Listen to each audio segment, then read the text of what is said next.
Oui, merci. Nous allons regarder dans la Bible, Ancien Testament, en Samuel chapitre 30.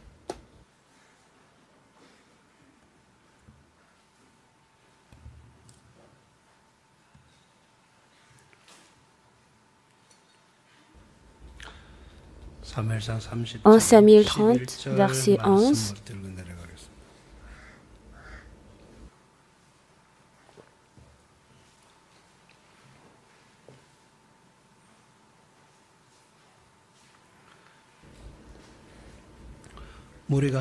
Ils trouvèrent dans les champs un homme égyptien qui le conduisirent auprès de David. Ils lui firent manger du pain et boire de l'eau.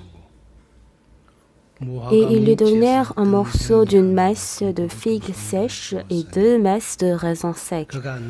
Après qu'il eut mangé, les forces lui revinrent, car il n'avait point pris de nourriture et point bu d'eau depuis 3 jours et 3 nuits.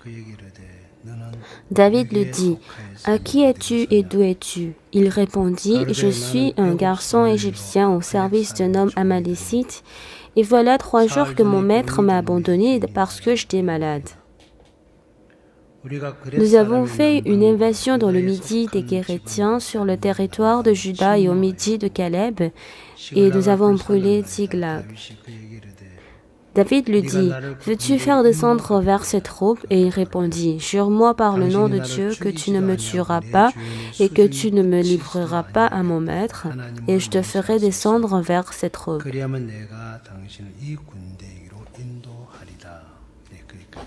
Nous allons lire jusqu'au verset 15. Si le cœur de l'homme change, normalement c'est facile, mais encore, c'est très difficile. C'est facile, mais encore, c'est très difficile. À une personne, le fait de changer le cœur, c'est facile. Si dans son cœur, son opinion, ou que s'il n'est pas le protagoniste de son cœur, c'est très facile pour lui de changer. Mais s'il y a 0,01% de la confiance en soi, cette personne ne pourra jamais changer le cœur. Celui qui connaît l'origine de la machine, pour pouvoir équiper ou bien réparer la machine, c'est vraiment facile pour lui.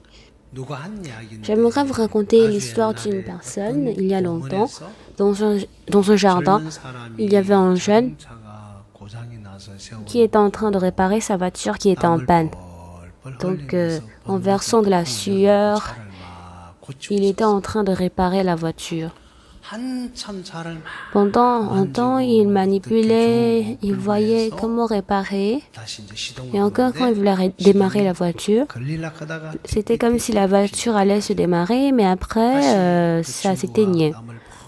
Et encore, cet ami, en versant de la sueur, il réparait sur son visage et sur ses vêtements. Il y avait de l'huile qui s'était versée. Et il a répété cette chose plusieurs fois, mais la voiture ne démarrait pas. Donc, pendant longtemps, il réparait et il y avait un homme vieux qui était en train de le regarder et il s'est avancé vers ce jeune et il a demandé, « Jeune homme, voulez-vous que je puisse réparer ta voiture ?» Mais ce jeune n'a pas du tout répondu à sa question. Et encore ce jeune, il manipulait, il essayait de réparer et quand il a démarré, au début ça semblait se démarrer, mais après la voiture s'éteignait. Encore cet homme vieux, il a demandé, « Ah jeune, veux-tu que j'essaie de manipuler ta voiture ?» Il a dit, « Non, qu'est-ce que toi tu connais pour dire que tu veux réparer? Moi j'ai essayé plusieurs fois, mais cela ne marche pas. » Et c'est ainsi il a crié vers ce vieux. Et encore le vieux, il était en train de regarder continuellement ce jeune. Encore 1 heure, 2 heures s'est écoulé, mais il n'arrivait pas à réparer la voiture. encore et en faisant, ce vieux, il n'était pas du tout parti et il a dit, jeune, je vais essayer une fois. Alors essayez-en. Cela ne marche pas. Et ainsi, ce vieux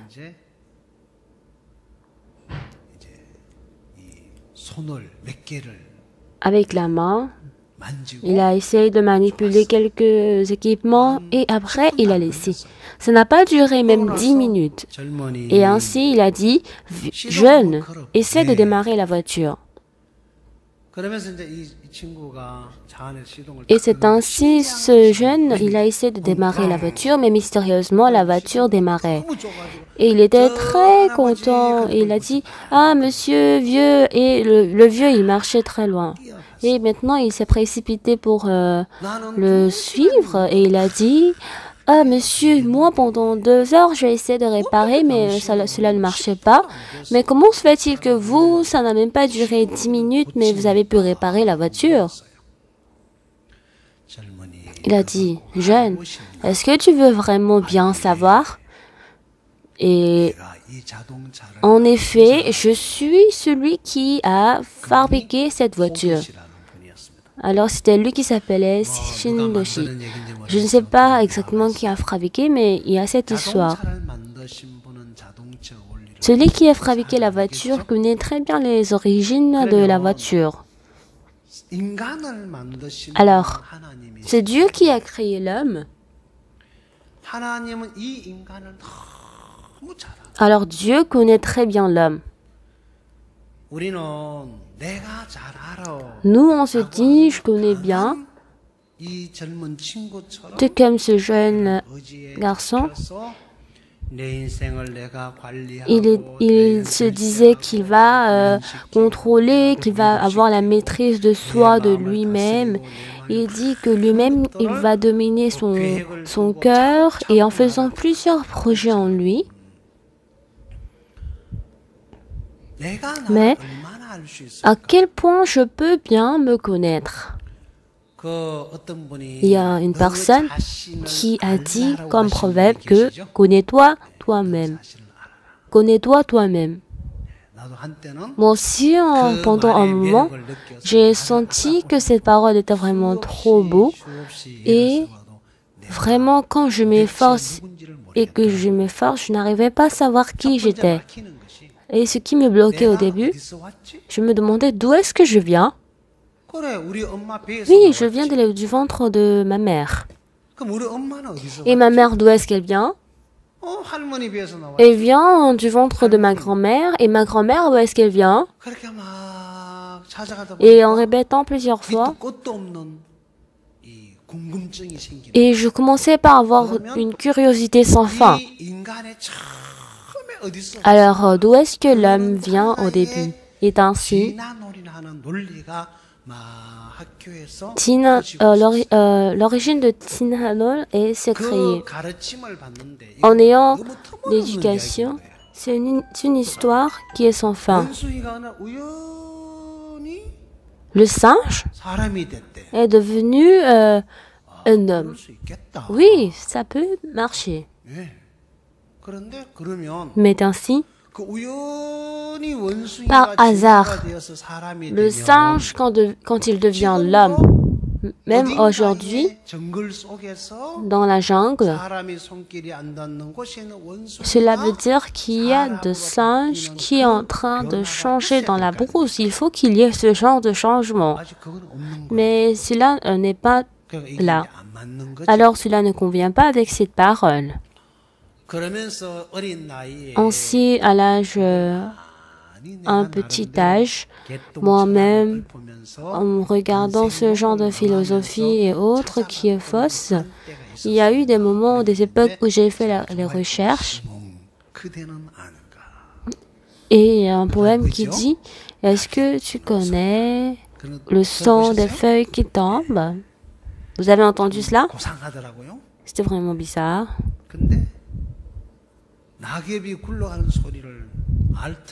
Est-ce que vous pouvez connaître le son des feuilles qui tombent?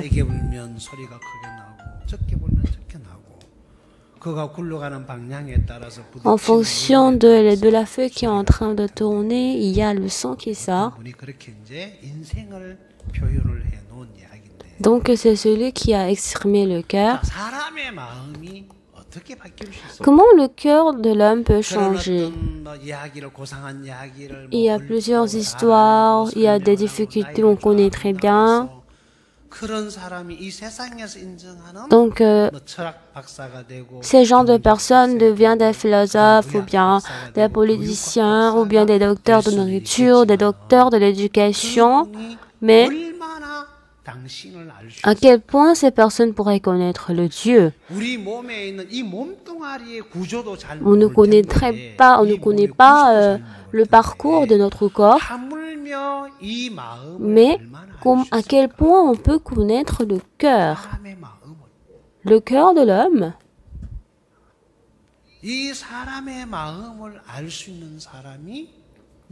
Qui est-ce qui pourrait connaître exactement le cœur de l'homme? Il n'y a personne. Si on dit qu'on connaît le cœur de l'homme, c'est le mensonge. Nous ne pourrons pas connaître le cœur. C'est pour cela que Dieu, afin qu'il nous fasse connaître le cœur de l'homme, donc Dieu qui a créé l'homme, à travers cette Bible, il est en train d'expliquer notre cœur. Les histoires qui surgissent dans le cœur à travers la Bible, il est en train de nous expliquer. Tout comme le contenu qu'on vient de lire fait partie d'une partie de là. Je vais vous expliquer. Quand on voit Luc chapitre 15, c'est la parole que vous connaissez très bien. Le deuxième fils, un jour, il a commencé par avoir des mécontentements pour le fait de vivre avec son père. Il se dit, il a eu le désir, disons que je pourrais mieux travailler, mieux vivre que mon père. Et un jour, il a cherché son père, disant, Père, oui, j'ai une demande, qu'est-ce que c'est? Moi aussi, je suis déjà grand. Et je pense que j'ai la sagesse de pouvoir vivre seul, j'ai la force et j'ai de l'appui. Mon père, quand tu vas vivre et que tu meurs après, tu vas nous donner de l'héritage. Alors, l'héritage que tu as préparé en avance, est-ce que tu pourrais me donner? Quoi? Qu'est-ce que tu veux? Je suis désolé, mon père. Et quand je vois ton travail, cela ne me plaît pas. Il y a de bonnes choses, mais pourtant, je me dis que si je fais comme ça, ce serait mieux. C'est ainsi que je veux vite te quitter pour pouvoir mener grandiosement ma vie. Et toi? Tu ne pourras pas faire ça. Non, mon papa, je pense que je peux mieux vivre que toi. Donc même s'ils conversaient entre eux, il ne pouvait pas entretenir son fils. Alors il a dit, d'accord, en tout cas je vais te donner mes biens, alors vas-y, il faut apprendre la vie et essaie de mener ta vie. Et c'est ainsi, le père a donné les biens à son fils prodigue.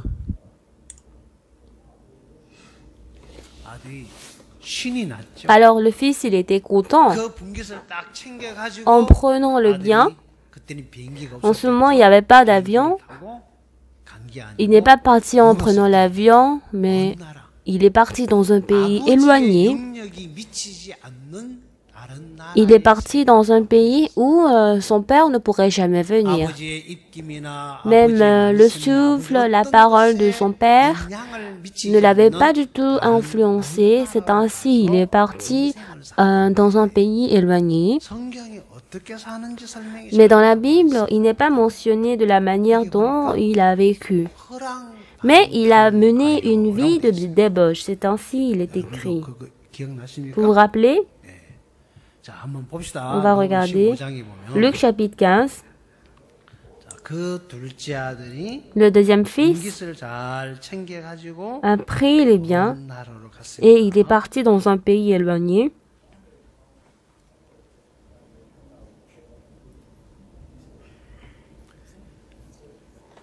Le contenu se trouve à partir du verset 11 et nous allons voir le verset 13.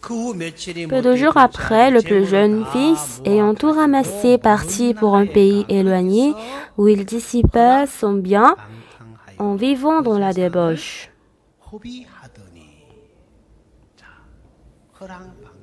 Vivre dans la débauche.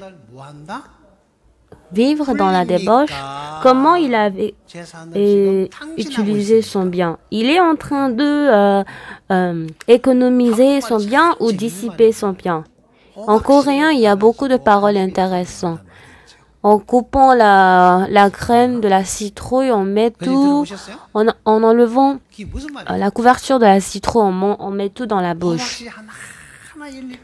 Donc, avec la graine de la citrouille, on taille pour pouvoir ramasser.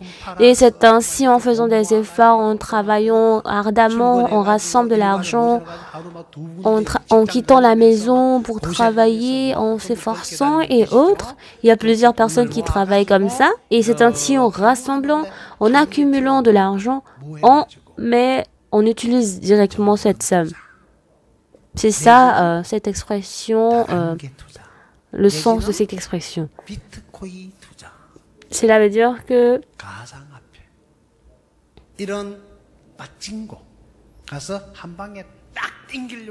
et donc ainsi, en une fois, je veux gagner l'argent. Lorsque j'étais à Kumi, il y avait un frère. Avant que je ne sois affectée, je l'ai vu 3 fois. Je l'ai regardé une fois que je partais. Et au milieu, je l'ai rencontré par chance. Et à la fin, il était revenu en devenant vraiment un pauvre.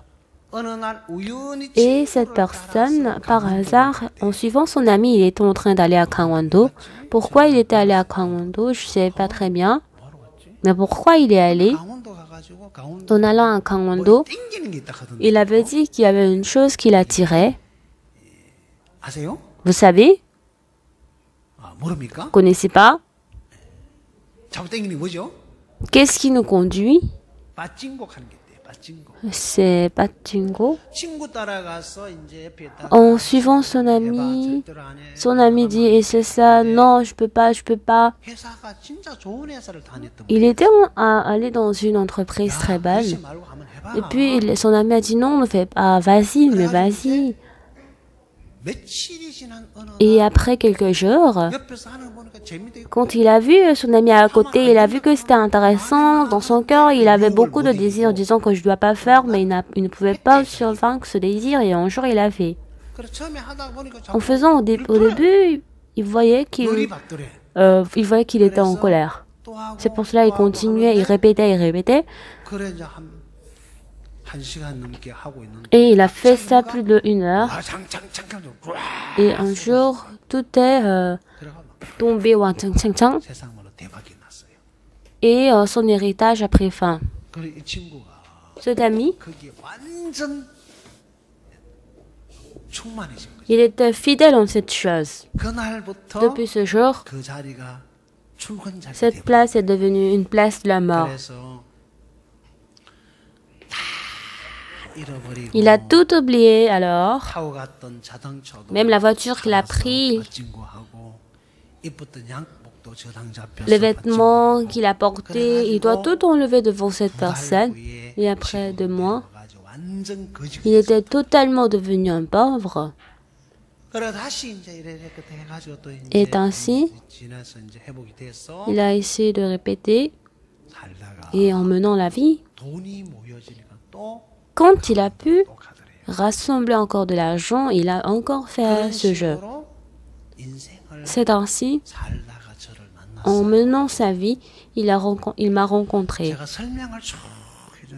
Et quand je l'ai expliqué, il était en train de m'écouter attentivement. Mais je me suis dit, avec cette personne, la conversation ne marche pas. Et de ce point, je lui ai expliqué ce problème. Mais il ne m'écoute pas. Et ainsi,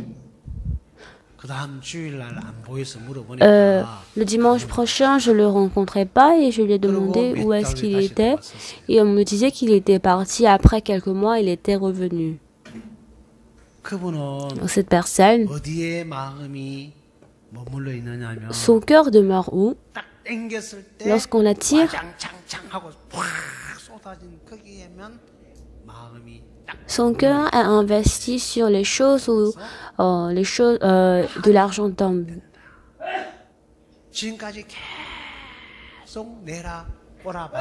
Jusqu'à maintenant, il a cogné.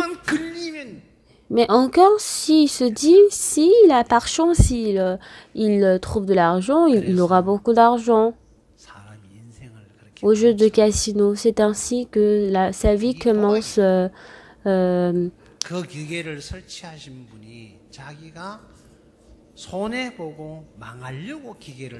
Oui, celui qui a créé les jeux d'argent, il a créé ce jeu pour que nous puissions échouer? Non. Au début, en Corée, la chance que l'homme a donnée, il y avait un truc de jeu d'argent et les gens pouvaient faire ce jeu chaque semaine. Et dans chaque semaine, il était le premier. En toutes choses, les gens pouvaient faire. Chance. La chance d'habitation, le jeu de la chance d'habitation, chaque jour il faisait, chaque semaine, et tous les gens achetaient, et ils étaient le premier et ils gagnaient de l'argent. La chance de l'habitation. Mais après, il y a des avantages et ils échouent directement. Ces personnes, ils ont commencé par fabriquer des jeux d'argent afin de nous donner de l'argent. Non, c'est le contraire. Ils veulent gagner eux-mêmes de l'argent. Mais beaucoup de gens, ils sentent que ces choses sont de bonnes choses. Mais ce sont des choses qui trompent l'homme. Cet ami,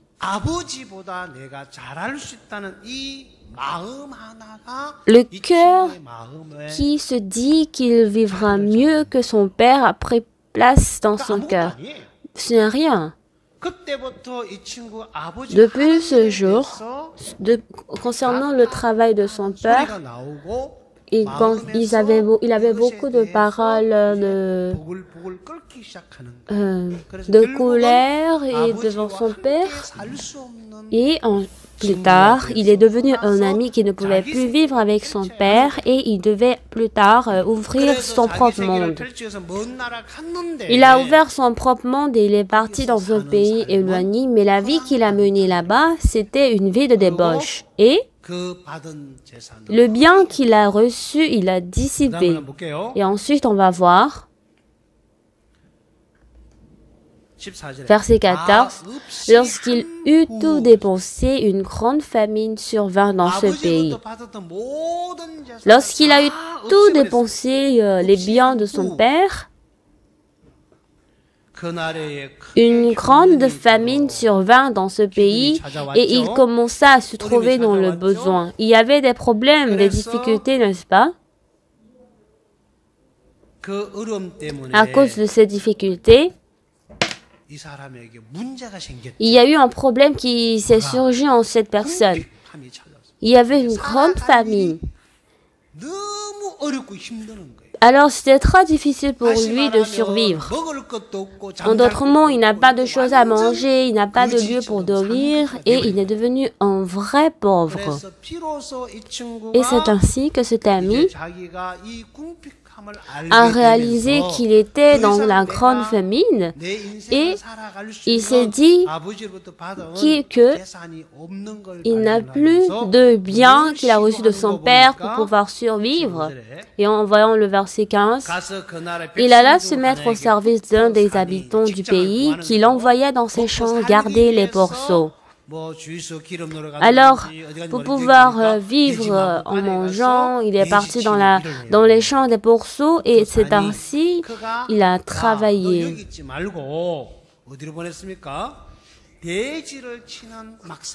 Lorsqu'il était parti se mettre au service d'un des habitants du pays, on lui a envoyé dans les champs pour garder les pourceaux.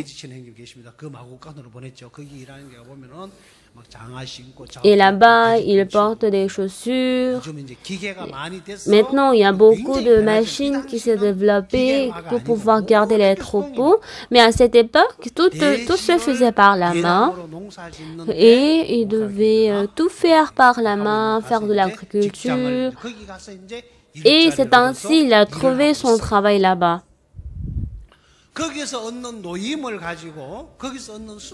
Et avec le salaire qu'il recevait, c'était très difficile pour lui de pouvoir manger et vivre. Et en gardant les pourceaux, en voyant le verset 16, il aurait bien voulu se rassasier des carouges que mangeaient les pourceaux, mais personne ne lui en donnait. Personne ne lui en donnait. Il ne pouvait même pas du tout manger ce que les pourceaux mangeaient.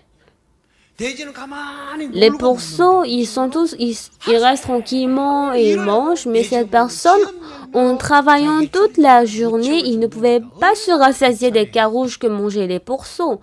À combien de fois sa vie serait pitoyable s'il ne travaillait pas et qu'il mangeait pas, je pourrais comprendre, mais toute la journée, il a travaillé, mais il ne pouvait même pas se rassasier des carouges que mangeaient les pourceaux. C'était ça le travail que cette personne faisait. Alors sa vie serait très pitoyable et difficile. En ce moment, cet ami, quel changement est arrivé en lui à cette situation? On va voir le verset 17. Étant rentré en lui-même, il se dit, combien de mercenaires chez mon père ont du pain en abondance. Et moi, ici, je meurs de faim.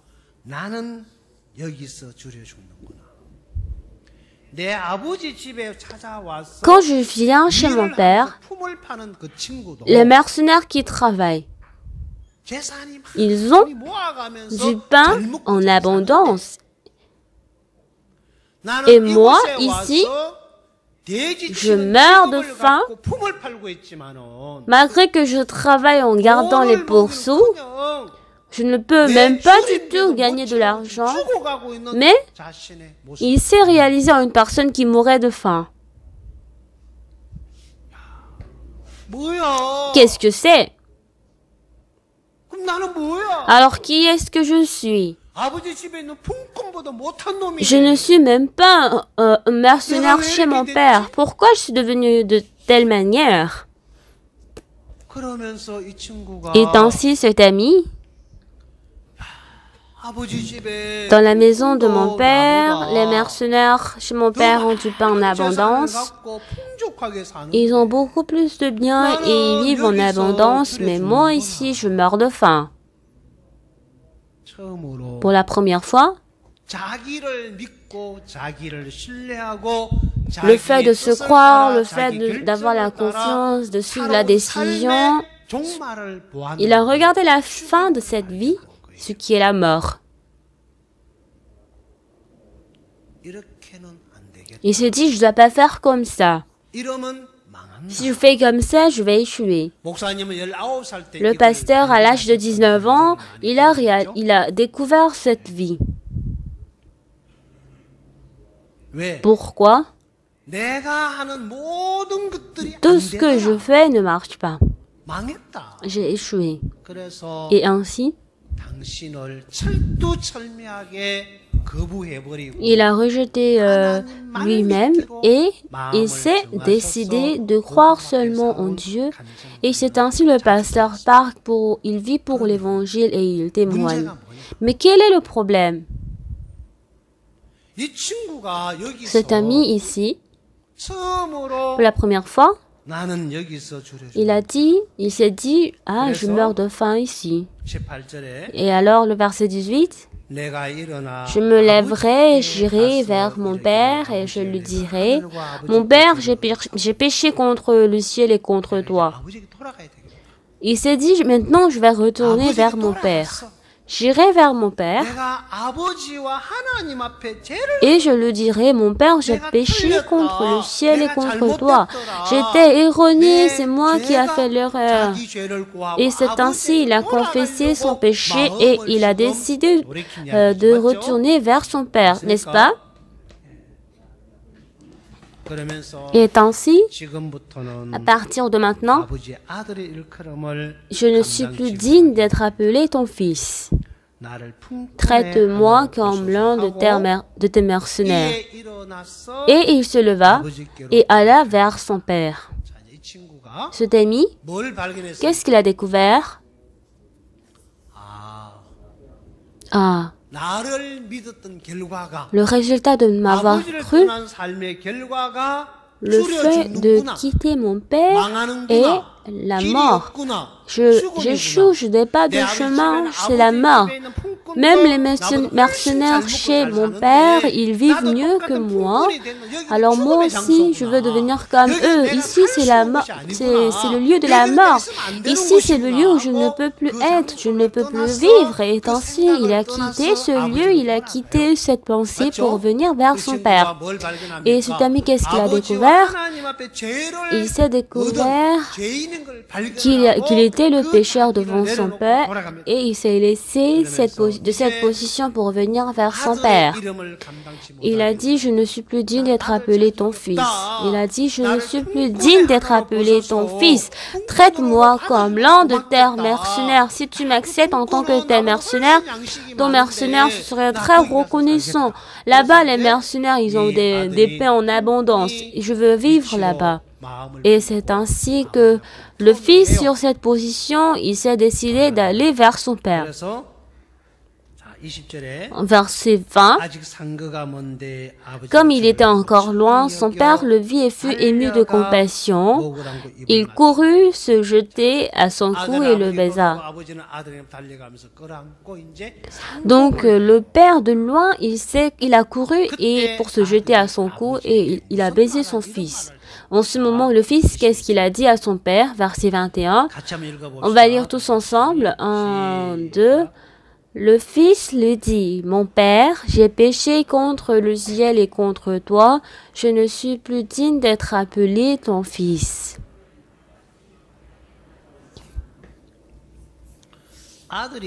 Le fils lui dit, mon père, j'ai péché contre le ciel et contre toi. Je ne suis plus digne d'être appelé ton fils. Ce fils, d'un pays éloigné, il a refait la repentance et lorsqu'il était en train de retourner, dans le cœur du fils, j'ai péché contre le ciel et contre toi, mon père. Père, je ne suis plus digne d'être appelé ton fils. C'était ça le cœur du fils, n'est-ce pas? N'est-ce pas?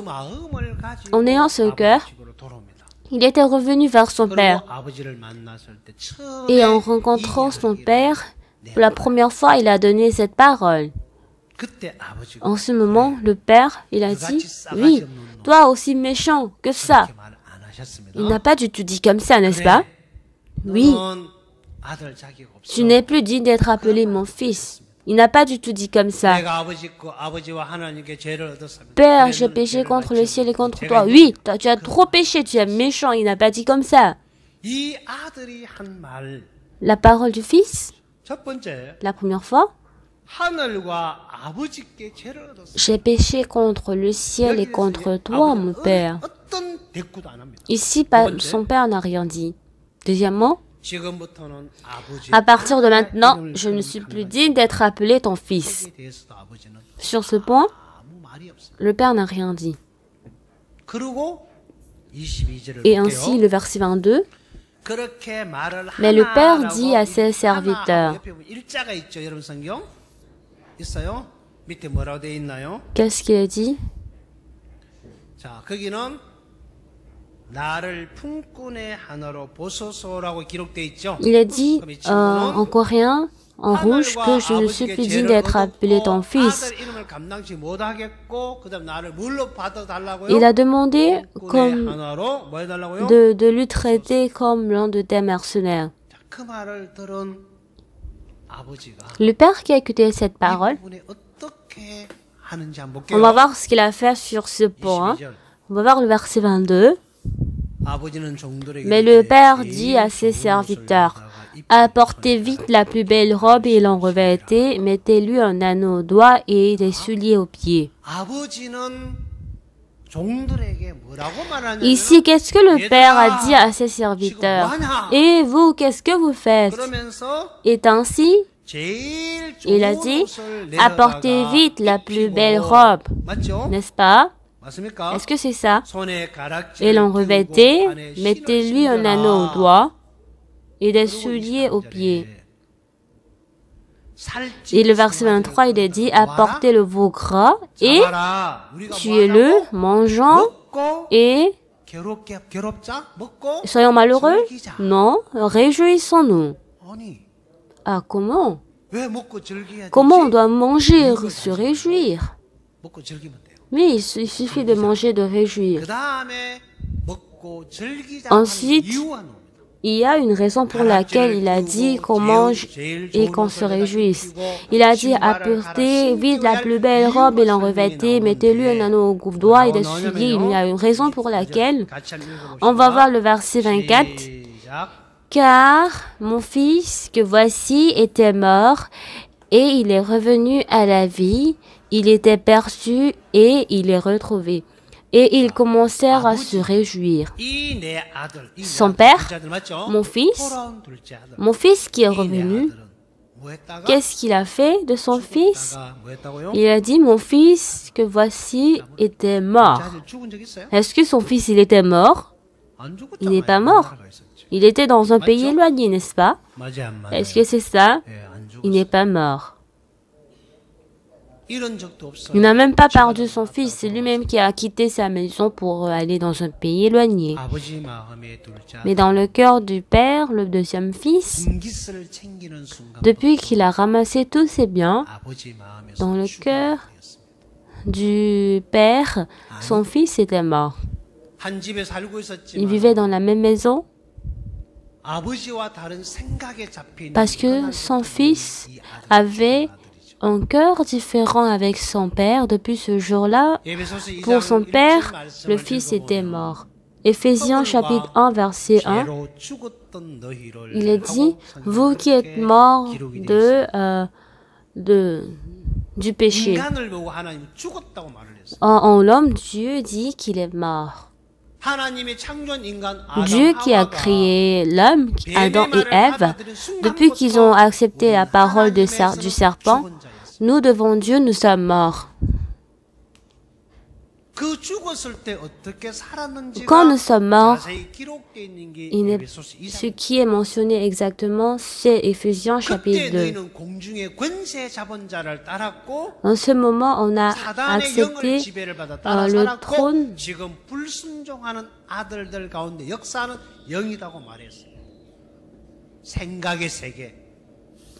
Vous étiez morts par vos offenses et par vos péchés. À cause de votre chair, vous êtes en train de mener cette vie.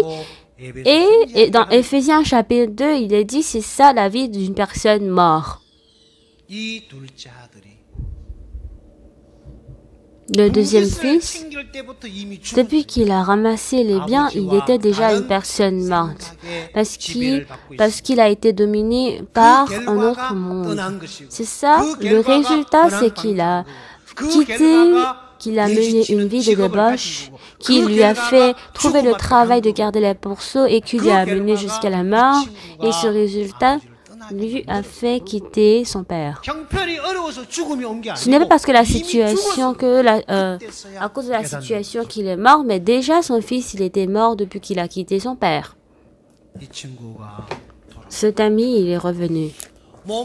Son corps est revenu. Mais malheureusement, dans le cœur du fils, il est venu avec un cœur d'un mercenaire. Dans le cœur du deuxième fils, Est-ce qu'il est revenu en tant que fils? Il a dit, je ne suis plus digne d'être appelé ton fils. Traite-moi comme l'un de tes mercenaires. Il sait qu'il a erroné, il est retourné, mais dans son cœur, il n'a pas du tout retourné. Où est-ce qu'il est? En lui-même, il était dans l'humiliation, en lui-même, il était dans la compréhension, et il s'est positionné sur une position très méchante. Mais la repentance, c'est de vouloir revenir dans le même endroit, dans la même place. Si cette personne est erronée, il doit revenir sur la position du fils de son père. Est-ce que c'est ça? Le père n'a pas du tout fait comme s'il écoutait. Alors qu'est-ce que le père a dit à son fils? Hé, qu'est-ce que vous faites? Mon père, mon fils, il est mort et il est revenu à la vie.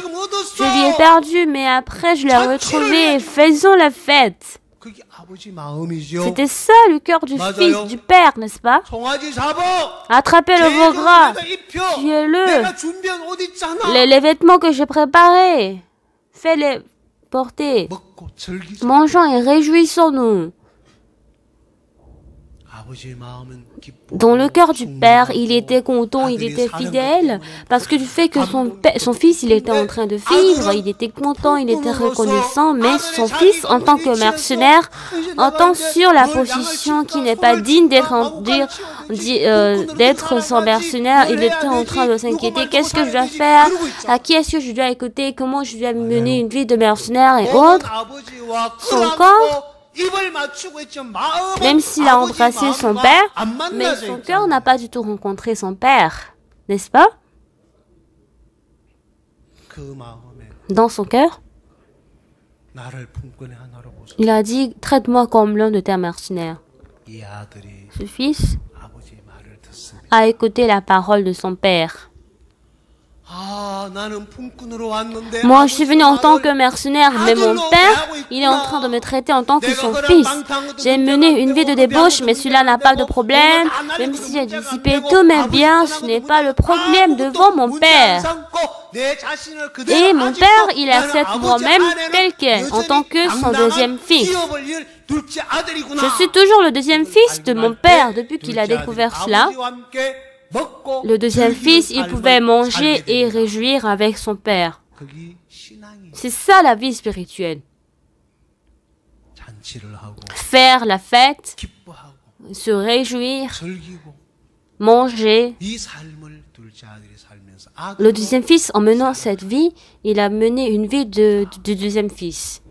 Tout comme le contenu qu'on vient de lire aujourd'hui, c'est la même histoire. Où est-ce qu'on a lu, s'il vous plaît? En Samuel, vers chapitre 30. Nous allons retourner dans 1 Samuel chapitre 30.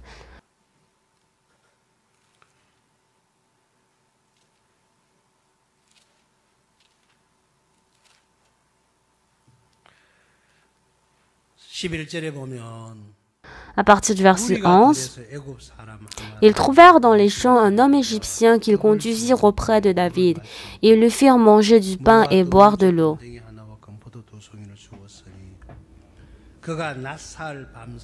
Et ils lui donnèrent un morceau d'une masse de figues sèches et 2 masses de raisins secs. Après qu'il eut mangé, les forces lui revinrent, car il n'avait point pris de nourriture et point bu d'eau depuis 3 jours et 3 nuits.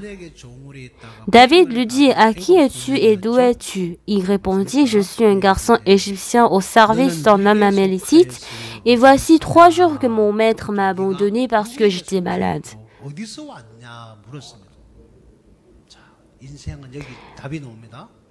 David a demandé, « À qui es-tu et d'où es-tu » D'où est-ce que tu viens?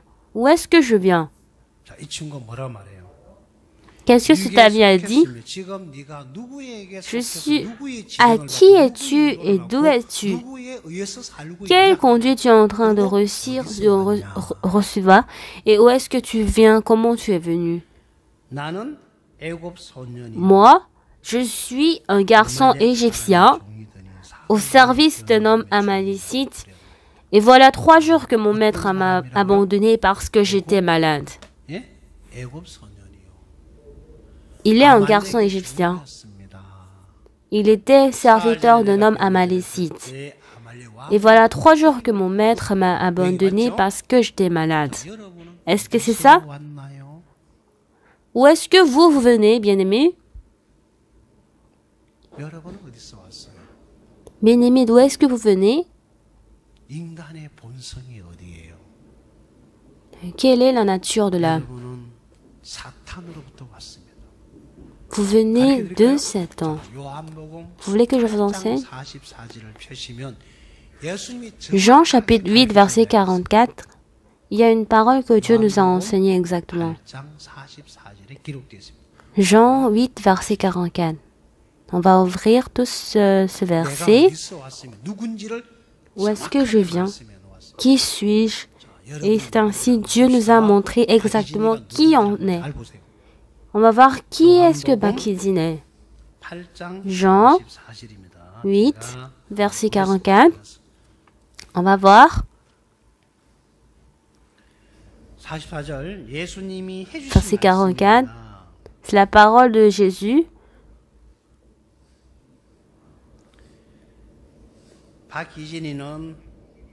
Bakidine a pour père le diable.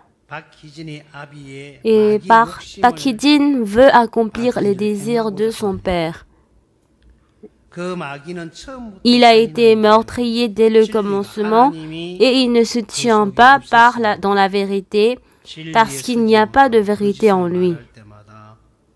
Lorsqu'il profère le mensonge, il parle de son propre fond car il est menteur et le père du mensonge. Bakidine est menteur et le père du mensonge. Qui est-ce que je suis? Mon père? Je suis né du diable. Nous avons pour père le diable. Donc le mensonge que fait le père, je le fais de même. Dans son père, dans ton père, depuis le début, il n'y avait pas la vérité. Alors tu n'as pas la vérité en toi. Tu es menteur. Pourquoi? Pourquoi il est menteur?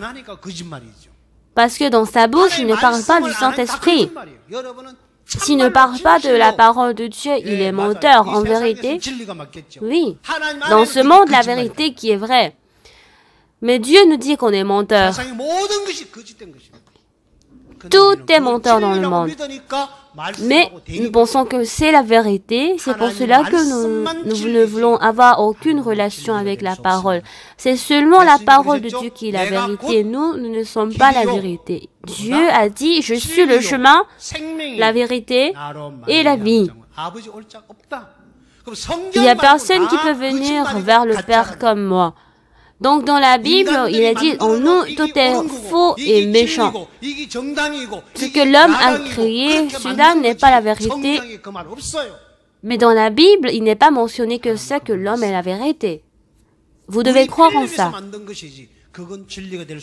Nous sommes créés, mais nous ne pouvons pas devenir le Seigneur. Lorsque vous éclairez votre cœur sur cela, lorsque vous voulez vous esforcer pour comprendre la Bible, vous ne pourrez pas croire à la parole.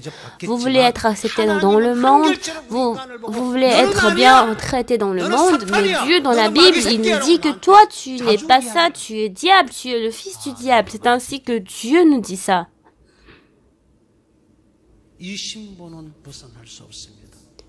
Cette position, on ne peut pas du tout se débarrasser de là. J'étais le fils d'un agriculteur qui était vraiment... J'étais villageois. Et moi, j'ai vécu dans le village de la montagne. Mais ma personnalité ne change pas. Si je suis devenu juste pasteur et je me tiens juste devant vous, mais je ne peux pas du tout changer mon acte de naissance. Le lieu où vous êtes né, vous êtes né à Hapcheon, je suis né dans le village de la montagne. Et ce que j'ai regardé et appris, c'est juste la montagne et les feuilles qui sortent. Ma personnalité ne peut jamais changer. À une telle moi, je suis en train de me tenir devant vous en tant que pasteur. Notre vie, d'où est-ce que notre vie vient? Dieu dit que nous venons du diable. Alors on va dire, ah, je suis enfant du diable, je suis enfant du diable, je suis influencé par le diable. Alors en tel moi, je ne peux jamais vivre en Dieu, alors comment je vais vivre? Sans cela, c'est impossible. Cet ami, d'où est-ce que tu viens et d'où viens-tu? Je suis un garçon égyptien. J'étais un serviteur d'Amalécite. J'appartenais aux Amalécites qui avaient le pouvoir du monde afin de manger pour vivre. C'est pour cela que j'étais serviteur. Mon acte de naissance est l'Égypte. Cela représente le péché. En ce moment, qu'est-ce que David a dit à cet ami?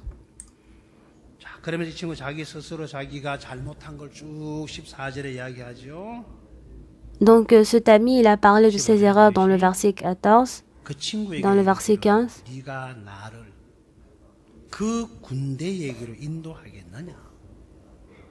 Et cet ami a dit, est-ce que tu vas me parler de l'armée?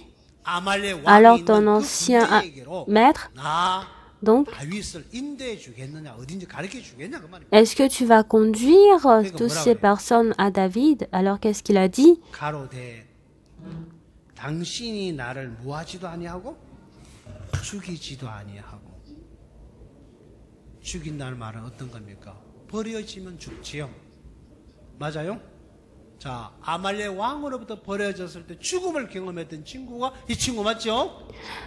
Dans le verset 15, il a dit, dites-moi que vous n'allez pas m'abandonner. Dites-moi que vous allez me sauver. Dites-moi que vous allez me faire vivre ici. Je ne peux jamais vivre sans vous. Si je suis abandonné, je ne peux que mourir.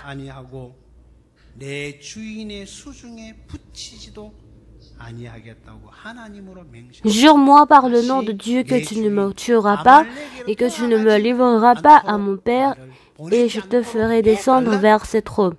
Faites-moi ce que je ne puisse plus retourner vers mon maître. Ces deux choses devant Dieu, pardonnez, et ainsi je vous conduirai.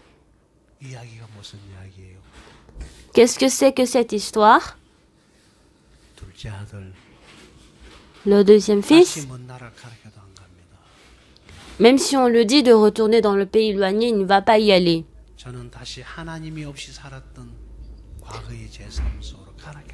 Moi, je ne peux pas du tout retourner dans le passé où je n'ai pas vécu sans Dieu. Si je quitte, il n'y a personne qui peut m'accepter. Parce que mon commencement, j'étais abandonné dans le chemin, j'étais dans le village de la montagne. Et le commencement de ma vie était dans la montagne. Vraiment, sans cet évangile, je mourrais. Je n'ai aucun lieu ou aucune place pour aller. Mais je ne sais pas parce que beaucoup de gens, ils ont un lieu où aller, ils ont quitté l'église, mais moi, je ne peux jamais quitter. Sans la vie spirituelle, je n'ai nulle part où y aller. C'est ça ce que je connais. Une fois que je quitte ce chemin, je crois, je sais qu'il n'y a que la mort que j'échouerai. Cet ami ne m'a pas tué. Il a jure-moi de ne pas m'envoyer chez mon ancien maître. La vie que j'ai menée jusqu'à maintenant était vraiment pitoyable, ennuyeuse. Je ne sais pas, la manière dont vous vivez est bien abordable, mais cet ami, il a découvert cela. Et un jour, il a découvert sa vie qui ne serait qu'abandonnée un jour. Une fois, si une personne a besoin de voix, il va m'utiliser, après il va m'abandonner. C'est ça l'emploi dans ce monde. Aujourd'hui, on vous donne beaucoup d'argent et qu'on vous utilise, mais une fois qu'on n'a pas besoin de vous, on va vous donner la retraite et avec ce bon nom, on vous fait arrêter de travailler. C'est ça le monde. Lorsque le monde n'a plus besoin de vous, très strictement, il vous abandonne.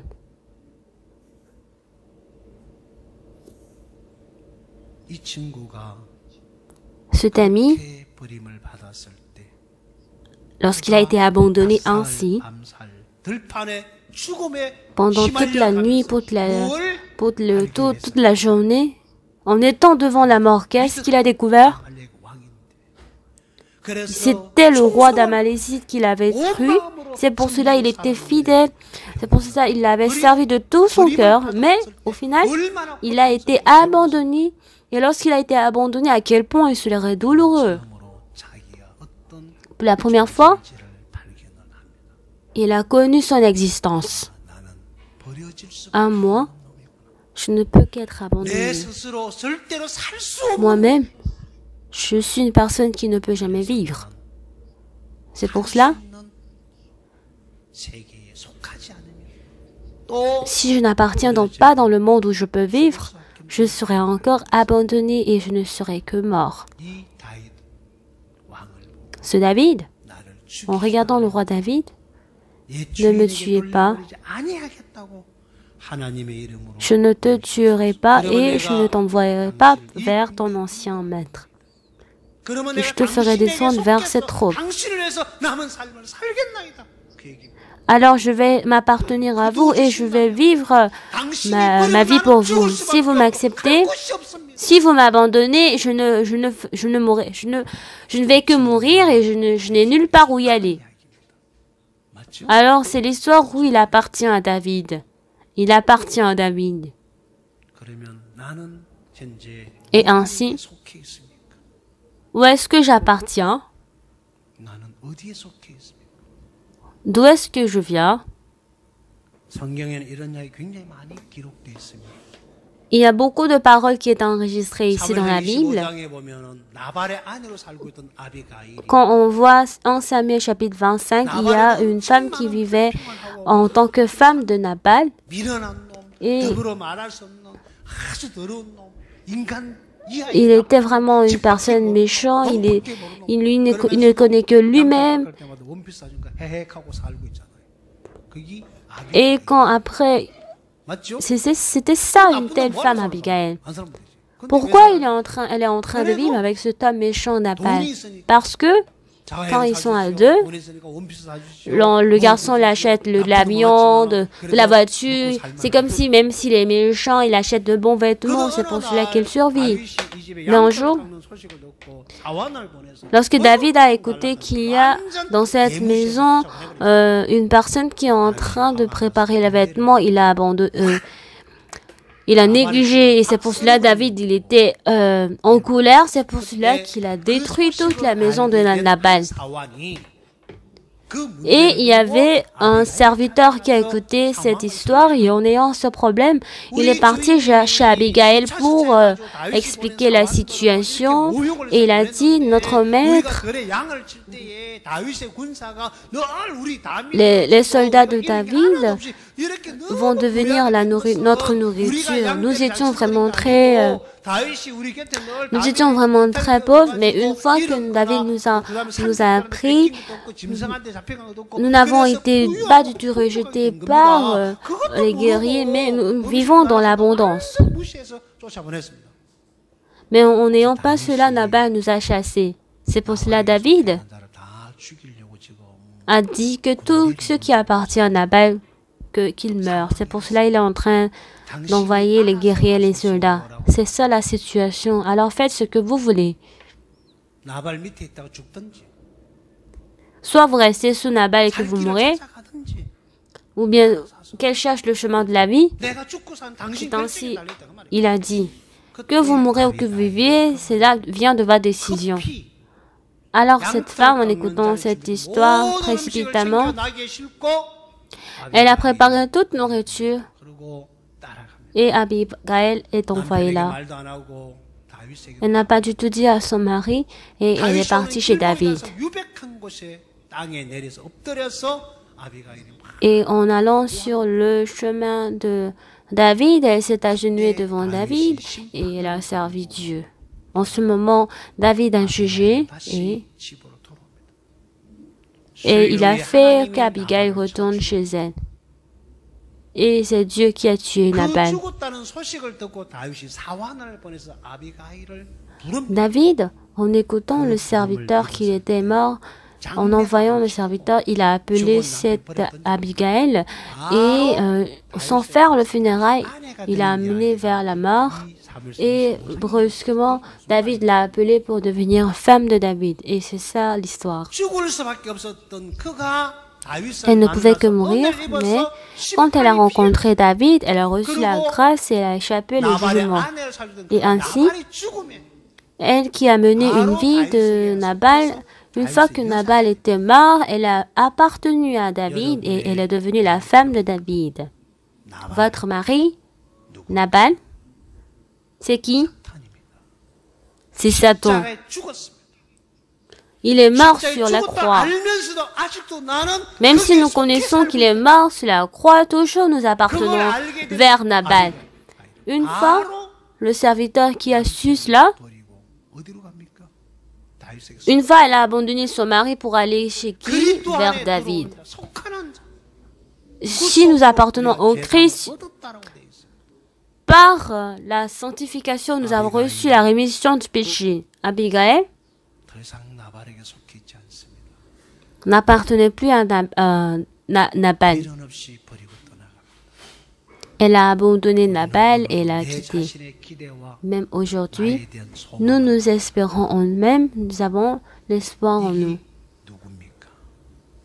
Quelle est cette personne? C'est Nabal.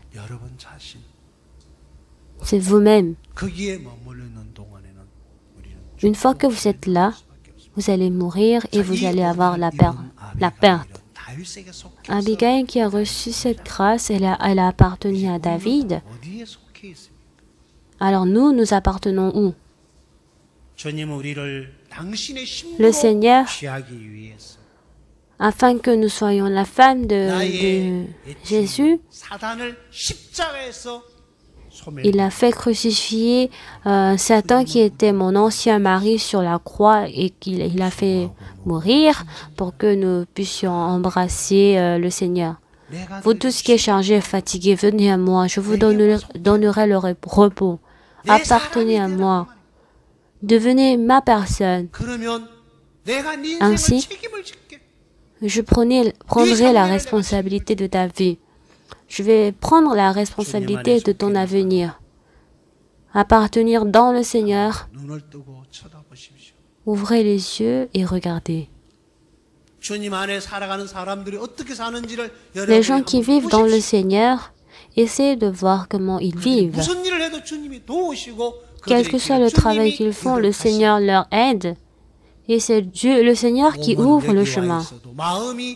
Bien que le corps est ici, si le cœur n'appartient pas à Dieu, même si le Seigneur veut travailler, il ne pourra pas travailler. Le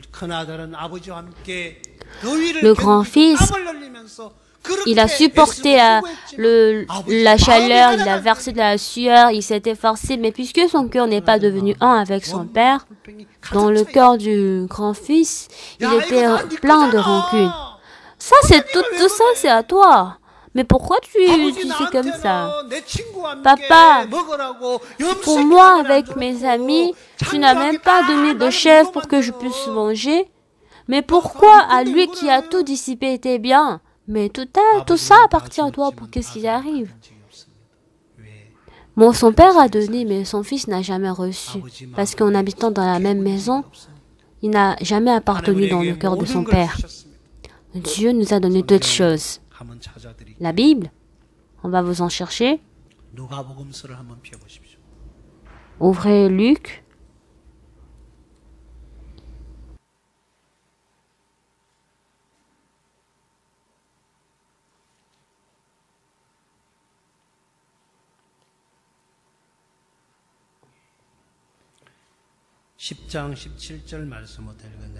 Chapitre 10 à partir du verset 17.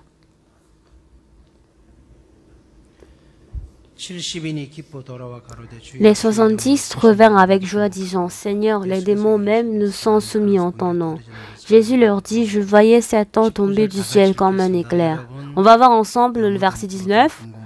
Que ce soit anglais, français, coréen, à haute voix, nous allons lire le verset. « Voici, je vous ai donné le pouvoir de marcher sur les serpents et les scorpions et sur toute la puissance de l'ennemi, et rien ne pourra vous nuire. »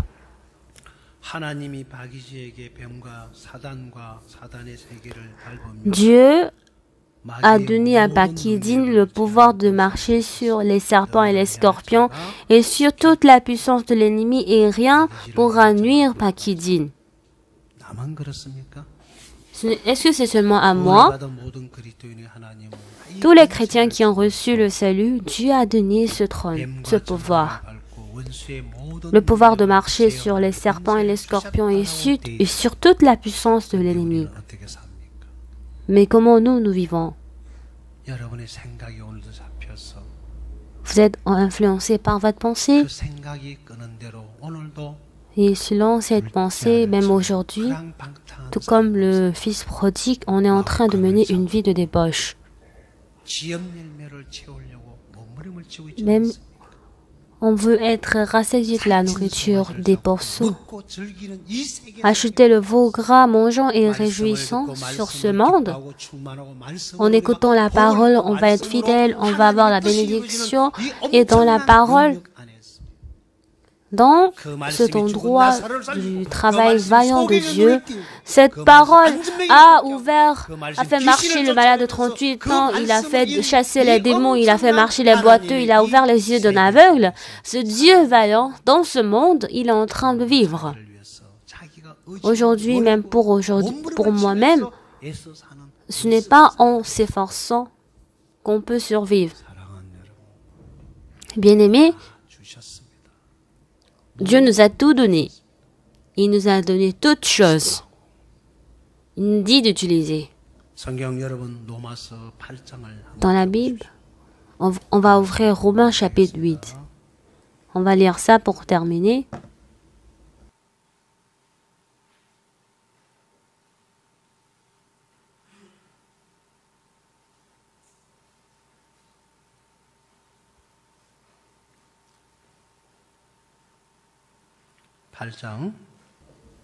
Chapitre 8, verset 15. Et vous n'avez point reçu un esprit de servitude pour être encore dans la crainte, mais vous avez reçu un esprit d'adoption par lequel nous crions « Abba, Père ».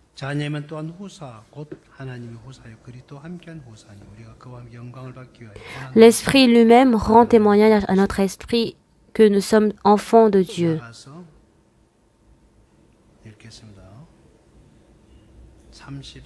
On va passer, on va lire verset 33. Qui accusera les élus de Dieu? C'est Dieu qui justifie. Qui les condamnera? Christ est mort, bien plus il est ressuscité, il est à la droite de Dieu, et il intercède pour nous. Qui nous séparera de l'amour de Christ? Sera-ce la tribulation ou l'angoisse ou la persécution ou la faim ou la nudité ou le péril ou l'épée? Selon qu'il est écrit, c'est à cause de toi qu'on nous met à mort tout le jour, qu'on nous garde comme des brebis destinées à la boucherie.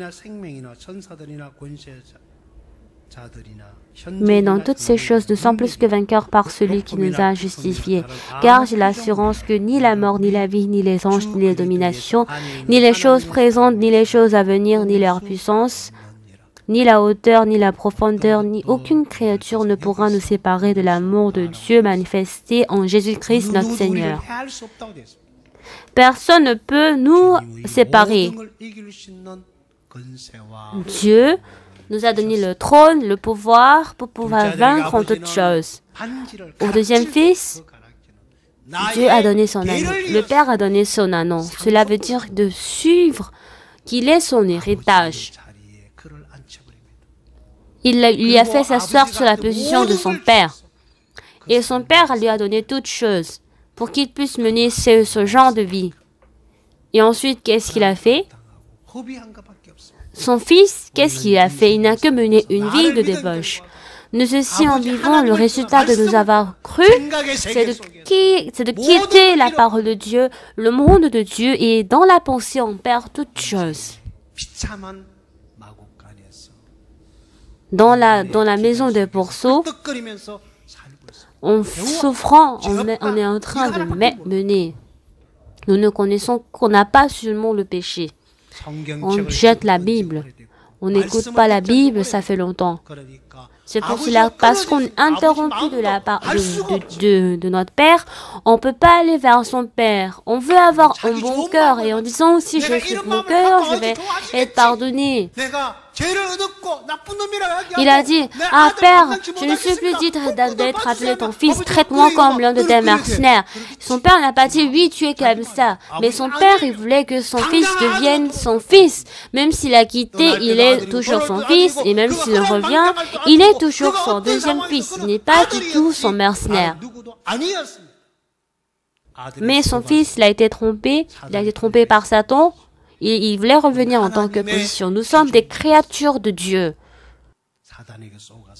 C'est juste qu'on était trompés par Satan. Maintenant, nous devons retourner notre cœur pour pouvoir investir notre cœur pour Dieu. Si nous sommes devenus un avec le cœur de Dieu, Dieu nous donnera toute trône et toute force, tout pouvoir, pour que nous puissions utiliser à notre guise. Par la foi, nous devons nous heurter. Et maintenant, ne vous trompez pas par Satan, par votre pensée. Mais menez une vie heureuse dans le Seigneur.